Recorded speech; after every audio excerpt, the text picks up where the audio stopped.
Sejak abad ke-10, wilayah Batu dan sekitarnya telah dikenal sebagai tempat peristirahatan bagi kalangan keluarga kerajaan. Karena wilayah adalah daerah pegunungan dengan kesejukan udara yang nyaman, juga didukung oleh keindahan pemandangan alam sebagai ciri khas daerah pegunungan. Pada waktu pemerintahan Kerajaan Medang di bawah Raja Sindok, seorang petinggi kerajaan bernama Empu Supo diperintah oleh raja untuk membangun tempat peristirahatan keluarga kerajaan di pegunungan yang di dekatnya terdapat mata air. Dengan upaya yang keras, akhirnya Empu Supo menemukan suatu kawasan yang sekarang lebih dikenal sebagai kawasan wisata Songgoriti. Atas persetujuan Raja Sindok, Empu Supo yang konon kabarnya juga sakti mandraguna itu mulai membangun kawasan Songgoriti sebagai tempat peristirahatan keluarga kerajaan serta dibangun sebuah candi yang diberi nama Candi Supo.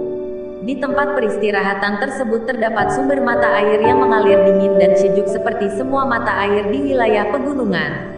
Mata air dingin tersebut sering digunakan mencuci keris-keris yang bertuah sebagai benda pusaka dari Kerajaan Medang. Oleh karena sumber mata air yang sering digunakan untuk mencuci benda-benda kerajaan yang konon katanya bertuah dan mempunyai kekuatan supranatural yang dahsyat, akhirnya sumber mata air yang semula terasa dingin dan sejuk akhirnya berubah menjadi sumber air panas.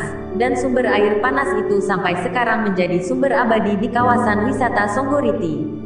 Wilayah Kota Batu yang terletak di dataran tinggi di lereng pegunungan dengan ketinggian 700 sampai 1700 meter di atas permukaan laut, berdasarkan kisah-kisah orang tua maupun dokumen yang ada maupun yang dilacak keberadaannya. Sampai saat ini belum diketahui kepastiannya tentang kapan nama Batu mulai disebut untuk menamai kawasan peristirahatan tersebut.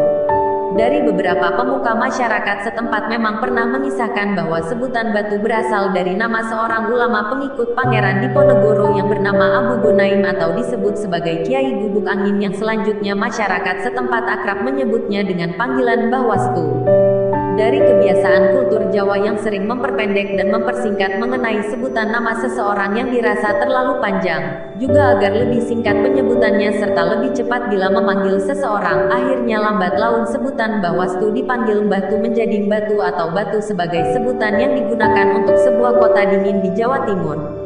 Sedikit menengok ke belakang tentang sejarah keberadaan Abu Gonaim sebagai cikal bakal serta orang yang dikenal sebagai pemuka masyarakat yang memulai babat alas dan dipakai sebagai inspirasi dari sebutan wilayah Batu. Sebenarnya Abu Gonaim sendiri adalah berasal dari wilayah Jawa Tengah. Abu Gonaim sebagai pengikut Pangeran Diponegoro yang setia, dengan sengaja meninggalkan daerah asalnya Jawa Tengah dan hijrah ke kaki Gunung Panderman untuk menghindari pengejaran dan penangkapan dari serdadu Belanda Company. Abu Gonaim atau Mbah Wastu yang memulai kehidupan barunya bersama dengan masyarakat yang ada sebelumnya serta ikut berbagi rasa, pengetahuan dan ajaran yang diperolehnya semasa menjadi pengikut Pangeran Diponegoro. Akhirnya banyak penduduk dan sekitarnya dan masyarakat yang lain berdatangan dan menetap untuk berguru, menuntut ilmu serta belajar agama kepada Mbah Wastu. Awalnya mereka hidup dalam kelompok komunitas di daerah Bumiaji, Sisir dan Temas, namun akhirnya lambat laun komunitasnya semakin besar dan banyak serta menjadi suatu masyarakat yang ramai. Hari jadi Kota Batu. Kota Batu dahulu merupakan bagian dari Kabupaten Malang, yang kemudian ditetapkan menjadi kota administratif pada tanggal 6 Maret tahun 1993. Pada tanggal 17 Oktober tahun 2001, Batu ditetapkan sebagai kota otonom yang terpisah dari Kabupaten Malang. Batu dikenal sebagai salah satu kota wisata terkemuka di Indonesia karena potensi keindahan alam yang luar biasa.